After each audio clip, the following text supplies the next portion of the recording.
Okay, we are going live. Let's see if my system is working. I never know about these things. All right. So this is Dale Callahan. We're here on the Ask Dr. Callahan channel, and we want to talk about planning for something bigger than college. Now, when I say that, people a lot of times people get freaked out and think, "Well, college is the plan." So let me just ask you a question. Think about the business that we're in the university. As we're helping, the Ask Dr. Callahan, we're helping people get ready for college and get ready for life.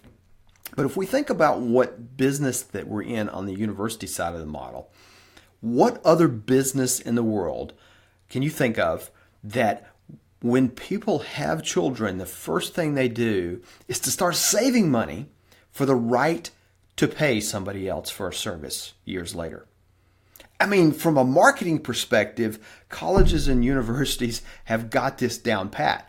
It's very expensive, and you have to plan for way in advance for your kids to go to college.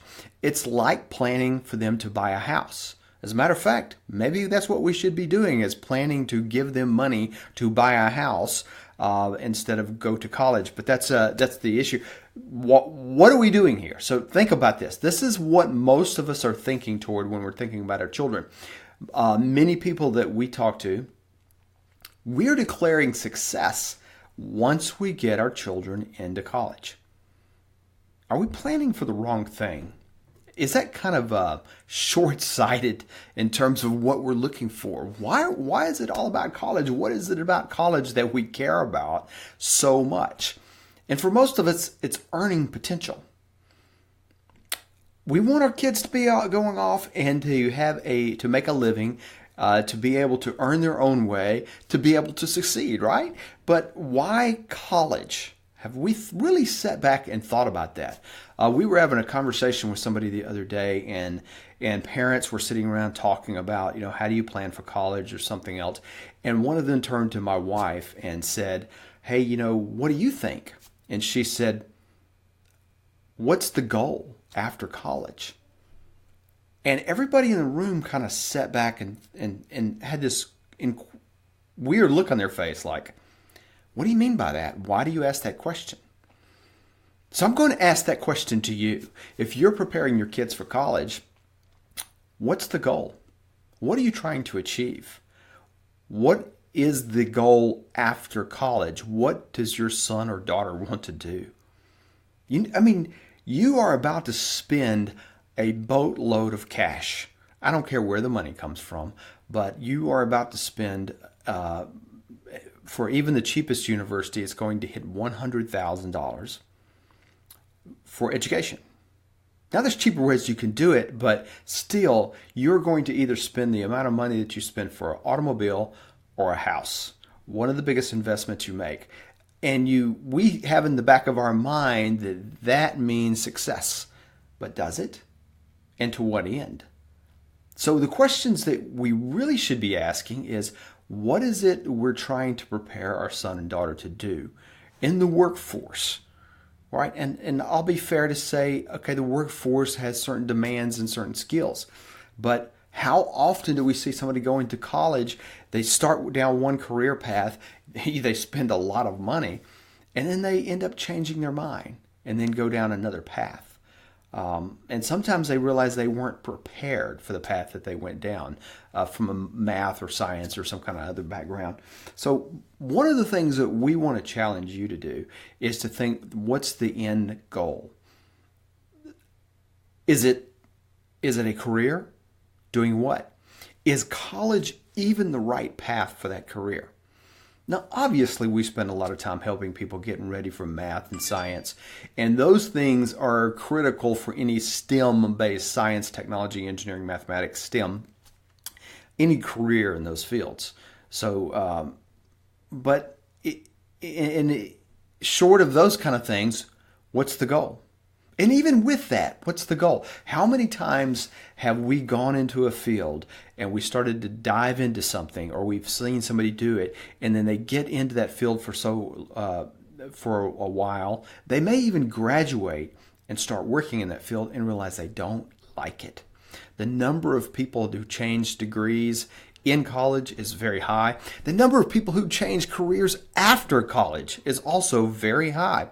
And this might stun you. In the United States, the number of people who have a job that they do not like is over 50%.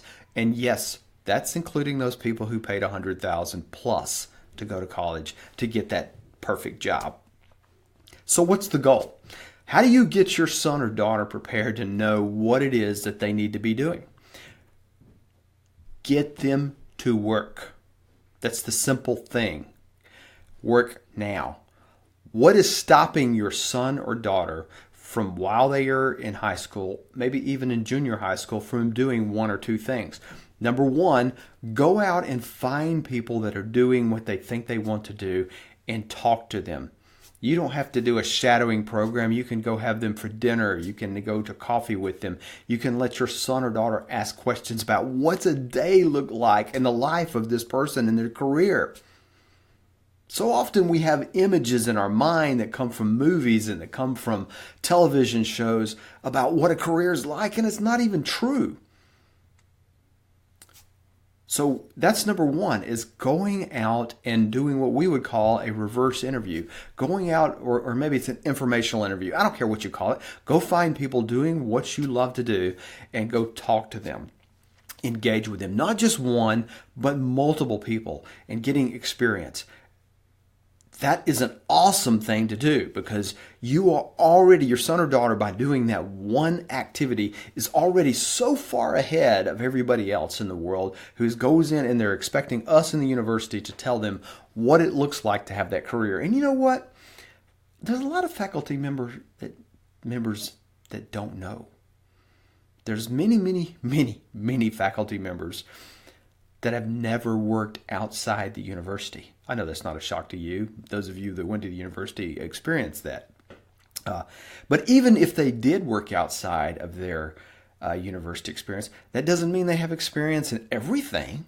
That still means their experience is very, very narrow. And you pick a faculty of any university and you put them all together in a room, still collectively their experience is very narrow. It's up to you to prime your son or daughter to get them to get out and get that experience they need to find out where they might need to be going. Finding somebody who's already successfully doing something, finding out what to be doing, what your son or daughter need to do to get there, because they are the people. That's wise counsel, right? They are the people who are already successfully living that career. So that's the first thing you do. The second thing you need to do is get what we would call inside the university internships. It's a fancy name maybe. It just means going out and going to work. It could be volunteer activities. It could be, helping, shadowing. I don't care what you call it. Go to Bob, who is doing the career that your son or daughter wants.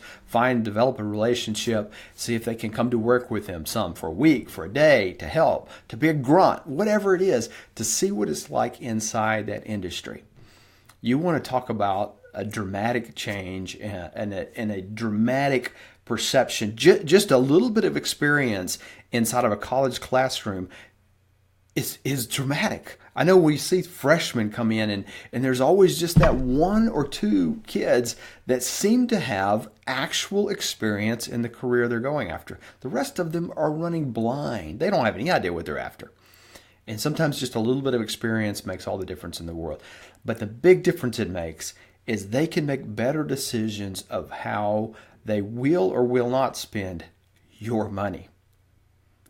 But maybe even more importantly than that, they won't waste time chasing something that's untrue. They will have found wise counsel. They will have learned what it's really like to work in these careers that they're chasing.